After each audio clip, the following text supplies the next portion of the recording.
Hi, Diefesters. My name is Reuben Vincent, and I'm the founder of Diefest Global. A warm welcome to you all on the third edition.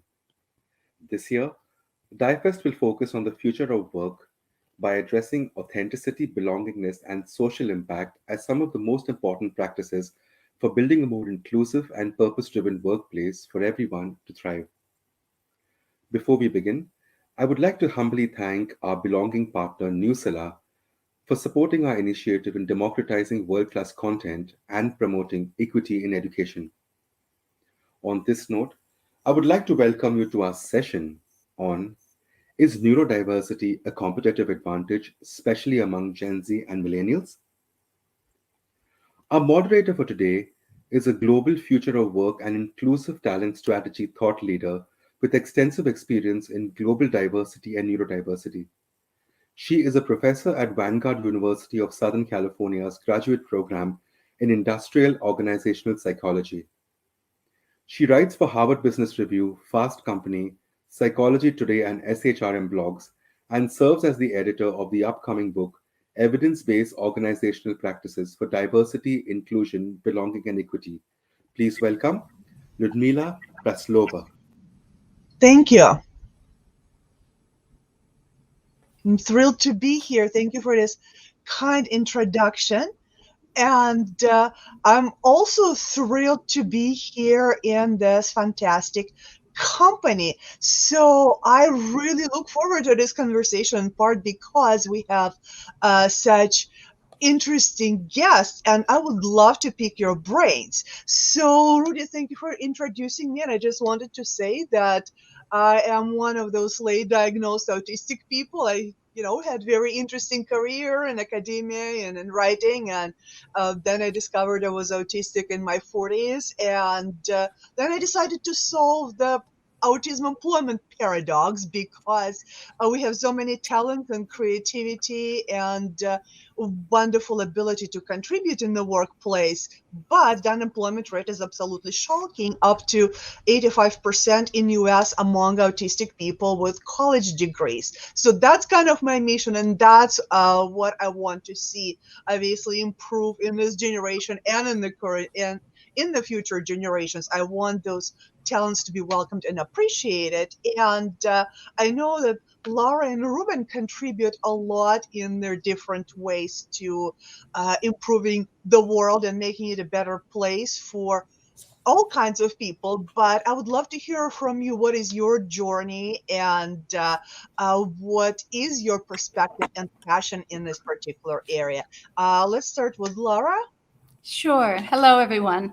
I'm Lara Schaeffer, and my journey to discovering my own autism began because my daughter was diagnosed not till 15 years old. So that is a late diagnosis in itself. So she had to make her way through elementary school, middle school, and partly through high school, not aware of what was causing her experience of the world to be challenging sometimes, and that simply having the knowledge that the world is experienced by an autistic person differently, simply having that knowledge helps so much. So she was diagnosed at 15. My priority then was getting her settled, comfortable, happy. College applications were on their way. But once all of that settled in, I pretty much knew I had raised my daughter as a single mother.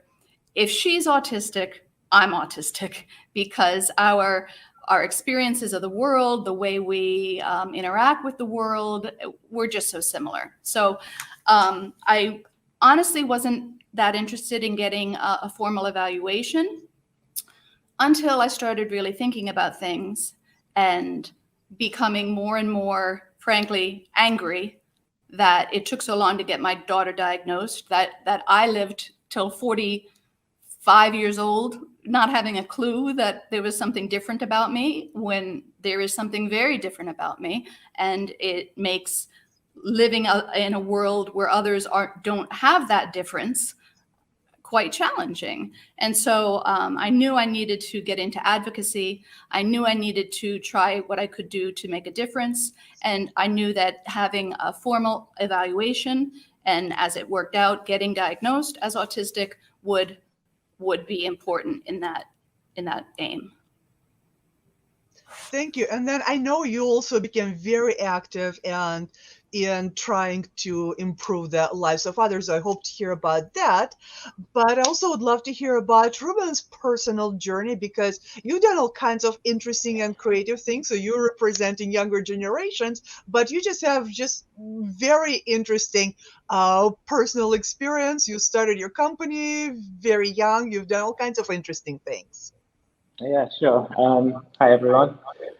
So, yeah, I'm Reuben Selby. I'm the founder and CEO of a startup called Contact. Can you hear me okay? Okay, A little, I think a little up on your volume would help.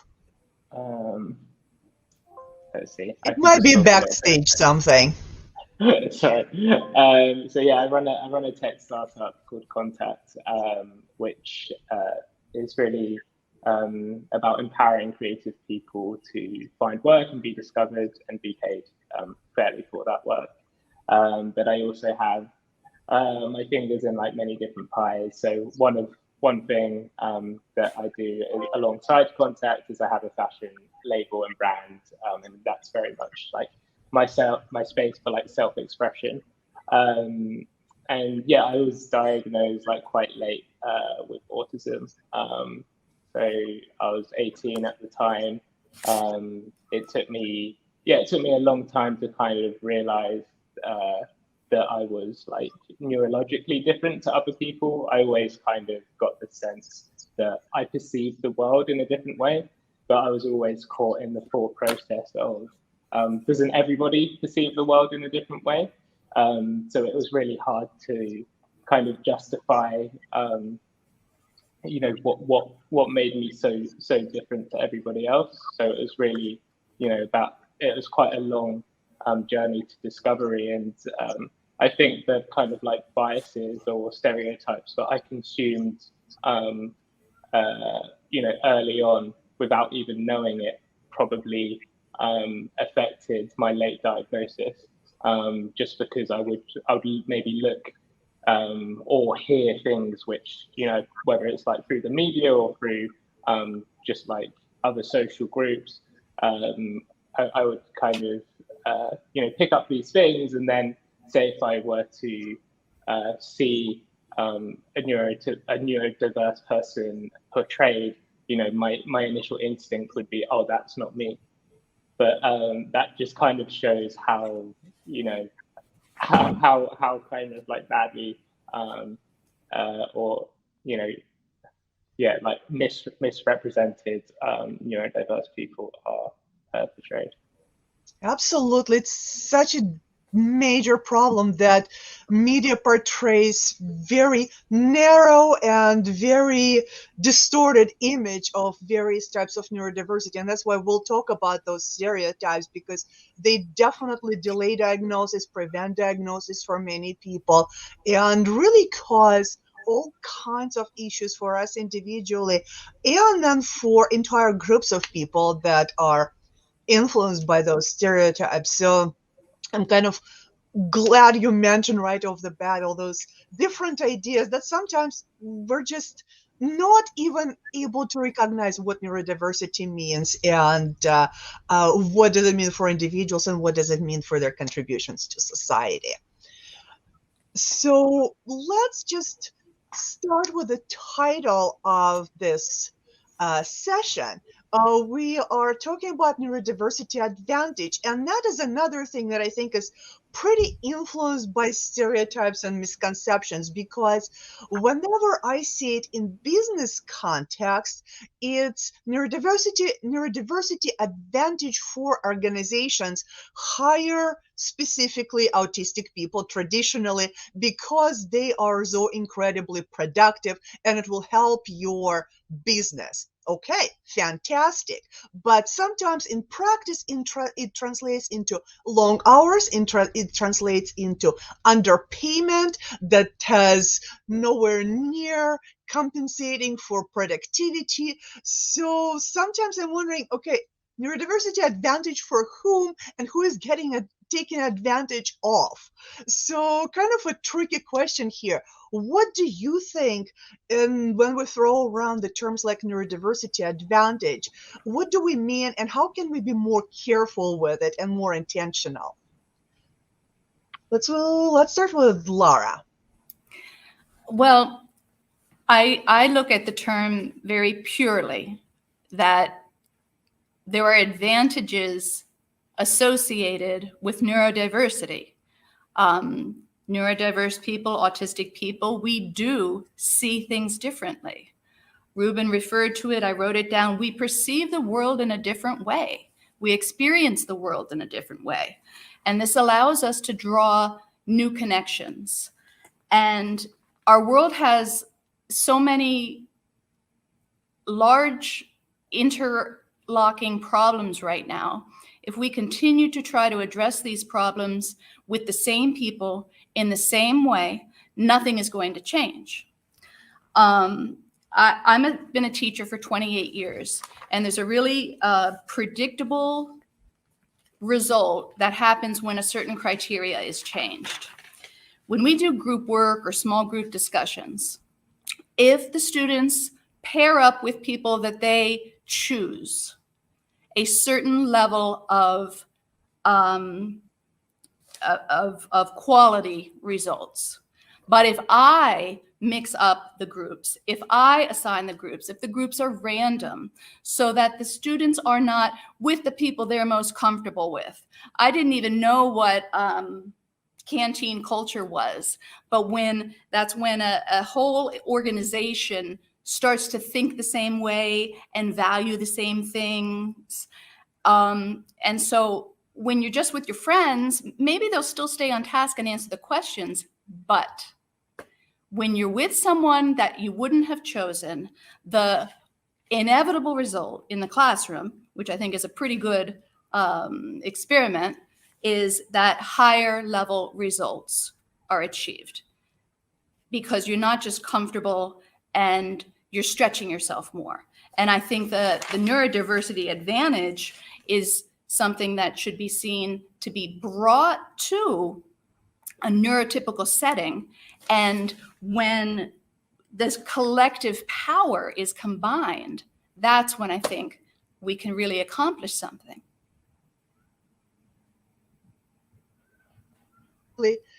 And taking us out of comfort zone and increasing overall productivity of our groups. That makes a lot of sense. Now, Reuben, what do you think is an important aspect of understanding neurodiversity advantage?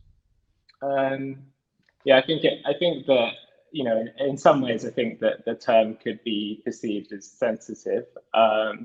In the, yeah, like you said, I think that the way that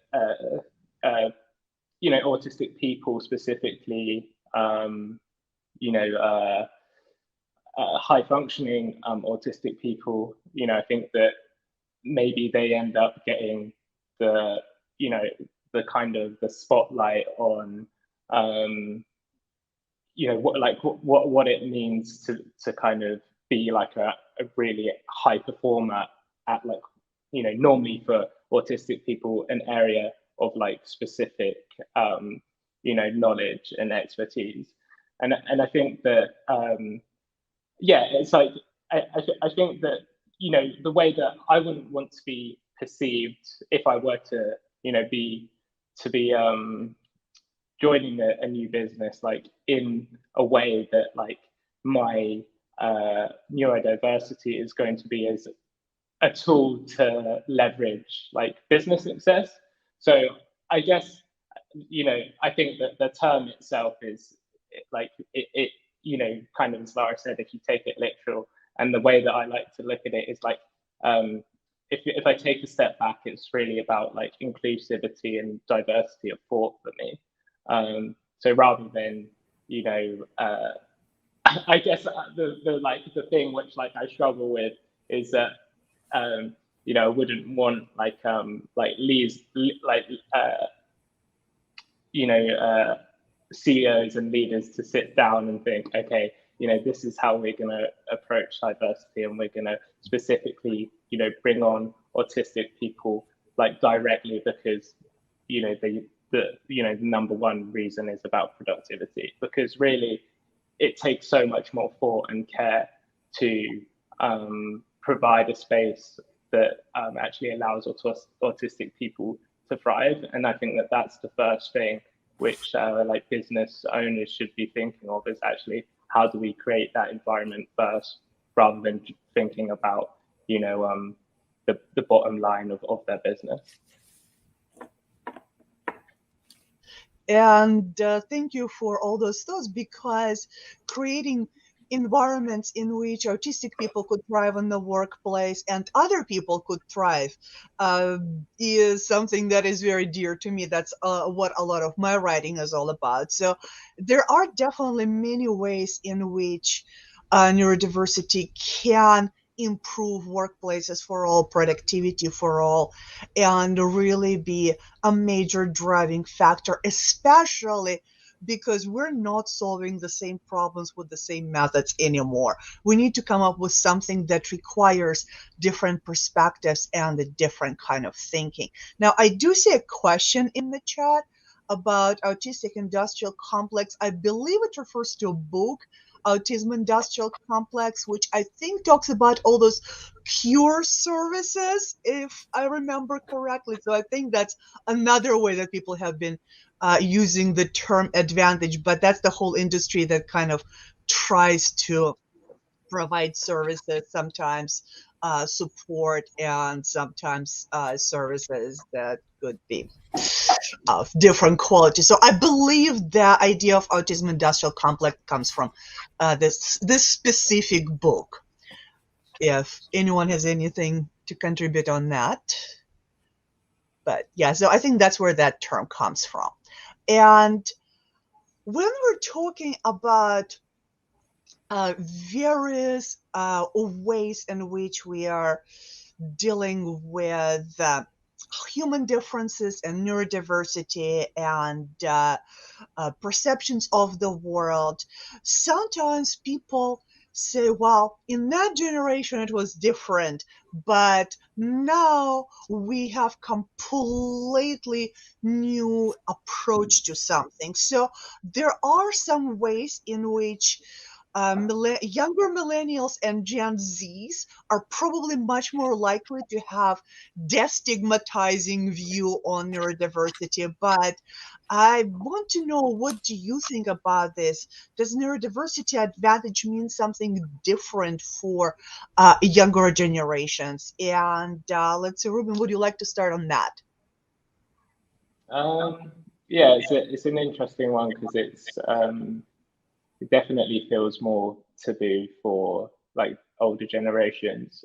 So I just for context, like I have a lot of friends that are neurodiverse, and it's not like it really been a conscious decision. I think it's just the awareness seems to be like a lot more higher and broader, and a lot of these like neurodiverse friends are like incredibly creative people, and many of them run businesses as well. So I think that I don't know. I think that there's something to do with how like things are definitely moving in the right direction, and I feel like for whatever reason, like the Gen Z generation is maybe like a little more introspective, in that like these kinds of topics do seem to be spoken about in more like open settings, and I think that kind of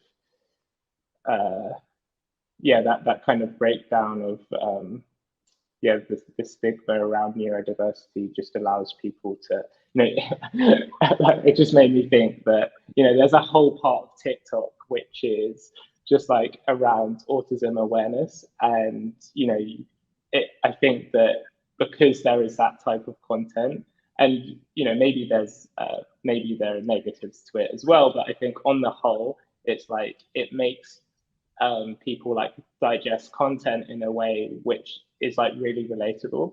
So there is small little things where it's like kind of like a TikTok around how an autistic person would like to like wear clothing, and like how like a hoodie with like a really loose cuff, like autistic people like don't like it, but if it was like tighter like that, like people find it much more comforting, and you just see like that sort of content will like have millions of views on it. And I think that that's kind of it's just like an interesting way of like storytelling, and for people to kind of empathize with the types of things that like autistic people might struggle with. So, and that is fascinating, because it sounds like even in your business, it's very relevant to get some of this information. But do you think TikTok and maybe other similar platforms, but TikTok specifically, is something that's shaping culture to a very significant extent, especially among younger generations, and specifically with regard to things like mental health, neurodiversity, and the wider discussion on those topics? Yeah, massively. Yeah, it's just, I think that just everyone has a voice. We kind of, Gen Z all grew up with social media, so I think we're much more empowered to tell our stories and be creative in the way that we're doing it. For me, it's kind of been a lot more about self-expression through art and fashion. But I think for other people, like that's probably quite like an extreme way of like a medium, which is maybe not as instant as like making like a TikTok. So that works for me, but I think that it just helps with like accessibility and kind of like sharing. Just everyone has the tool to share a unique perspective, which is, I think, an amazing thing. Yes, absolutely. And again, there are different tools in different generations. And I love LinkedIn, for example. That's a different way of communicating, different medium. But obviously, when you have TikTok, when it's mostly video-based platform, you do get a different way of interacting, and somewhat of a different way of storytelling, because the medium is different, and maybe a lot more emotion can be transmitted sometimes through this particular medium. But also I want to hear Lara's perspective on interaction of age and neurodiversity. Thank you. I agree with Reuben. I work with young people. I've been a teacher for 28 years. So the range from 15 to 20 and 30, I've seen, each year's version of that. And I do believe that we are approaching a place where young people are absolutely more accepting, more open. In Reuben's words, everyone has a voice. They're open to expressing it, but they're also open to listening. And I'm very hopeful that things are changing for these younger people, and that younger people who are neurodivergent, their experience can be a much less painful one. But that's where we flip the coin. And I think for older autistics, Reuben had mentioned that, it's still a little bit taboo. It's not people around us that are our peers, our generation, are not as open-minded. And from all this sort of excitement and hope, it seems that those of us, let's say over 40 years old, are maybe a little bit left out of that. And what we are left with is not, personally, it's not as much my experience, but, and that's partly why I'm hoping to make a difference. But I can feel, and I hear people's resentment and frustration at being autistic and older, and having been treated, even if they were diagnosed young, or if they had no clue about their autism, a lifetime of mistreatment, a lifetime of trauma that builds. It really builds. And I think that in other people, this becomes kind of a learned withdrawal to avoid the pain. And that certainly is dangerous for the individual. It's not helpful for society.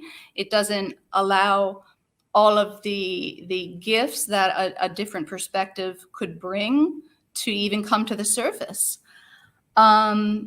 So the trauma I mentioned, and I have something written here in my notes, which is I'm unhappy to say, but I think that a large segment of the adult over 40 autistic population, honestly, is a bit broken.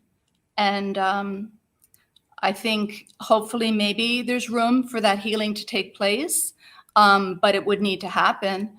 I am encouraged and hopeful for the younger generation that their experiences can have less of that pain.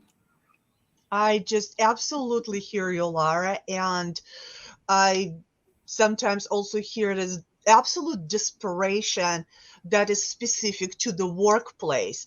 So you have a lifetime of interpersonal trauma, of being possibly treated poorly by your family, by random people on the street who for some reason decided that they didn't like whatever you were doing.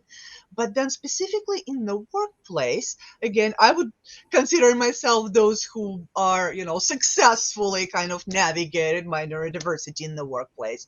But there are so many people who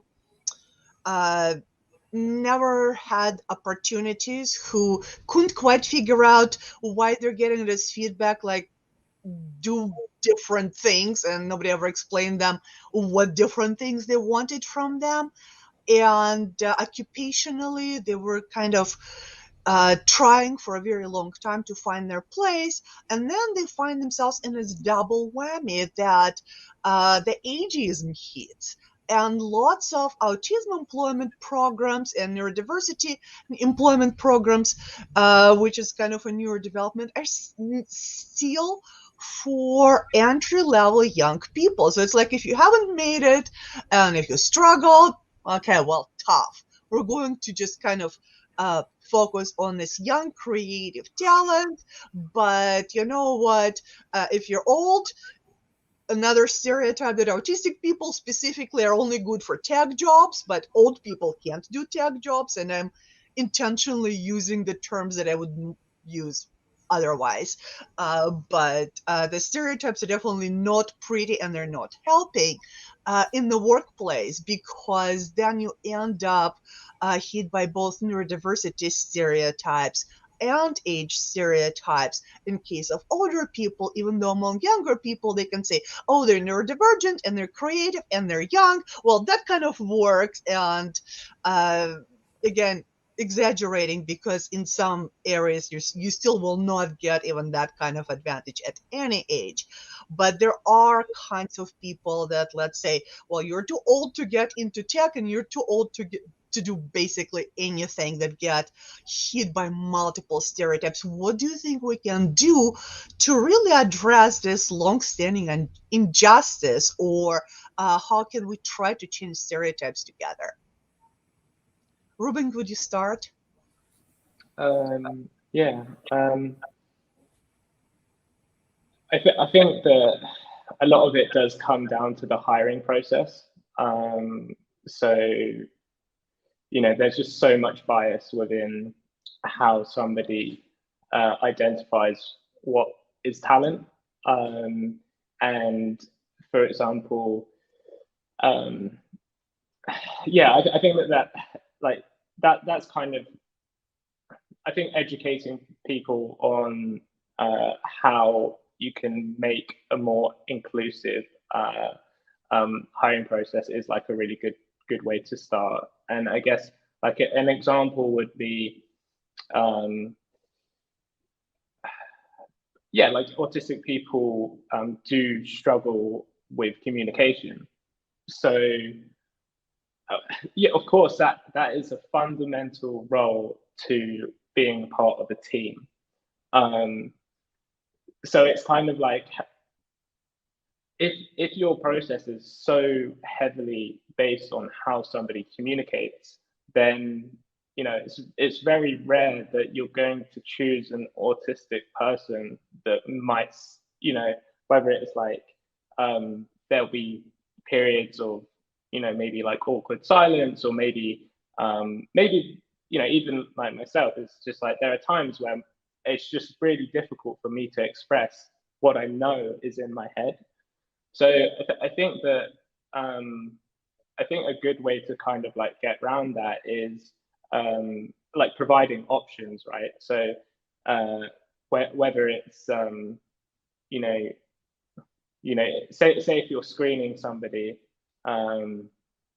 it could be, well, I guess like for me personally, it's like I will always want to see the person in front of me, and I will always want to see that person's body language, because I will really struggle to understand what's going on if somebody is screening me just over the phone. So I guess like those types of things, just kind of, if I could, and it'll be different for every kind of person, but I think that if you have a variety of like formats of like assessing somebody, it will just like allow the person that's applying the ability to play into their strengths, rather than kind of being assessed in the same way that everybody else is. And I think that that's the challenge, right? Is because the reason why that happens is that like businesses want to be efficient as possible, but sometimes like that one size fits all approach doesn't necessarily give you like outsized kind of like results. So if you can tailor and be a bit more creative with your hiring process, you might spot somebody that is exceptionally talented in the area that you really need. So I think it's a difficult. Basically, we're asking for businesses to just put more empathy and time into the way that they kind of identify talent. Absolutely. And again, a lot of my work in this area. And as you said, it's very important to look at the individual, to allow individual to work with their strengths. But also very often companies hire in the same way, regardless whether they're hiring a model or an accountant, which doesn't make any sense. In one case, you do want to look at body language, for example. In the other case, who cares what is accountant's body language? But organizations still have the same interviews, the same kind of personality-based questions that for many jobs have nothing to do with anything. So making hiring process more valid specifically for roles and jobs that we're hiring could really make a tremendous difference, rather than saying, well, everyone needs to be able to show this perky personality for no reason, whether or not it actually is relevant to what they're doing. And then allowing people to work in different ways too, because some jobs require being in person, some jobs don't. Let's have flexibility in that as well. So thank you so much. And again, I hope young entrepreneurs like you can be tremendous examples to other people in that. And Lara, you probably have a lot to contribute to that question. I have a heck of a lot to contribute to that conversation and to extend it, because Reuben focused a lot, rightly so, on the hiring process. But I'd like to talk about the workplace environment and community once the autistic employees have entered it. And I really think that we must alter the perception that the whole neurodiversity movement is underpinned with the belief that there is no one right way of thinking. There is no one right way of communicating. And for nothing to change and autistics to simply, for companies to fit them in where it's convenient, isn't what it's all about. People need to meet in the middle. it shouldn't continue to be that people with autism would need to, for instance, learn to fit in, or the company needs to find a way to fit them in. I think there needs to be grand changes in how we are interpreting and carrying out integration. I want to read a comment on one of my posts, which was about communication, and somebody said that what we should do is empower, sorry, a little echo there, empower autistic people with communication skills instead of asking for special treatment. So autism inherently causes those with autism to communicate in a different way. So we don't need to become something we're not. We would not be able to.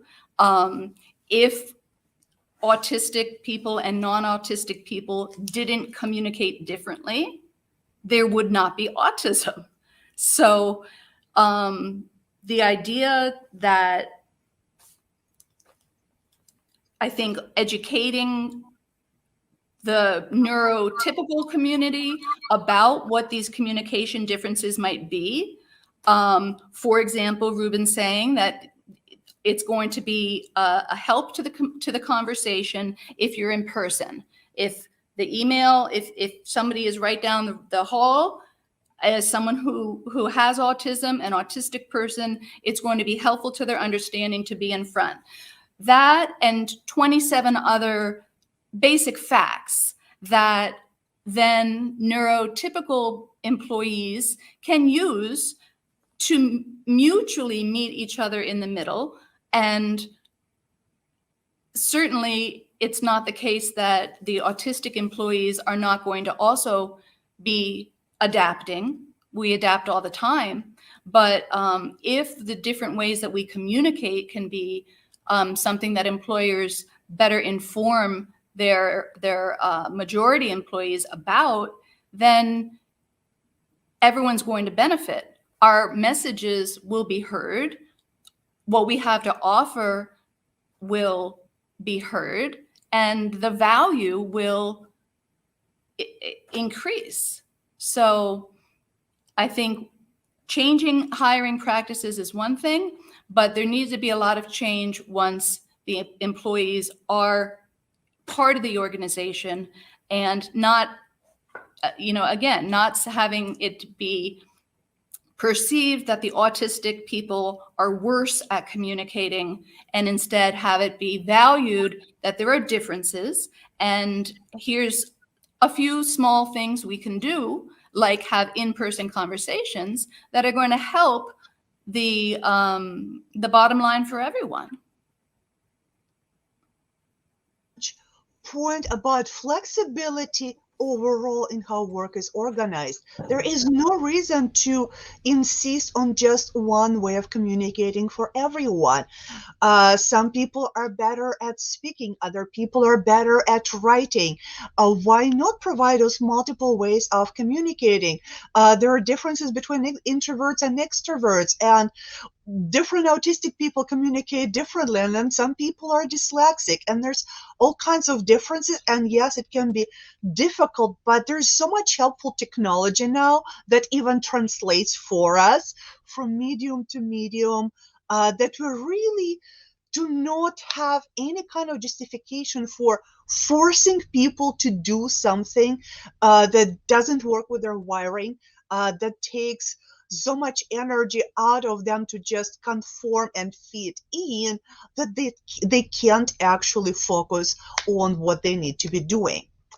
And unfortunately, I believe we only have 4 minutes left. Please correct me in the chat if I'm wrong, but I believe we have 4 minutes left. So I just want to hear from both of you, what is your passion message in how we can create a better world for neurodivergent people and really create this future of work that is going to bring out all of our talents? Lara, you're unmuted, so I'll let you go first, and then Okay. Reuben will unmute. Well, I think that a positive outlook on everyone's part, not an us and them, a real cooperative spirit that recognizes the value that neurodivergent people offer, the neurodivergent advantage in the purest sense, as I said that I prefer to interpret it, with open minds, with education. I am very optimistic that things are improving and will continue to improve. But I do think that there are both those taboos and then maybe a little bit of stubbornness from, for instance, the person who says that autistic people simply need to be taught to communicate better. So I'm hopeful. I'm very hopeful. And I think that there are a lot of us who are working hard. And I think that there's going to be plenty of neurotypical people who join our ranks and are all pushing for the same goals. And now, Reuben, your last couple of minutes, bring us home. Yeah, I think it. What I would just love to see more of is just empowerment, and so like neurotypical people, empowering neurodiverse people, and kind of. I think that something I haven't really had enough time to like highlight is the talents and the unique abilities that neurodiverse people do bring, and I think that in some ways it's really difficult for us to come to the forefront without the help and support of other people. So I think with there being more understanding and empathy, I think that really that should help people to just I think something, even being like a business owner, I kind of I don't, although we have neurodivergent people in the business, it's not, I don't like, kind of segment, okay, neurodiverse, neurotypical. It's like the way that we develop people is very much, what is your unique talent? And I think the amazing thing about neurodivergent people and maybe specifically related to autism is that they will probably know what their passion and their talent is because they will be hyper-focused on that thing. So if you can spot that and identify that and provide them with the resources, then I like 100% they will excel. So I think it's really just like having that approach to really wanting to empathize with people as a whole, and then just like really understanding what it takes to help that person succeed. Thank you. I absolutely love it, and I would love to talk to you for another 3 hours, but I do believe we are out of time. So thank you so much. Love learning from you, and let's hope we can continue this conversation because there is so much more that we can do to create a better future of work for neurodivergent people and for everyone. Thank you. Thank you. Excellent. Thank you so much.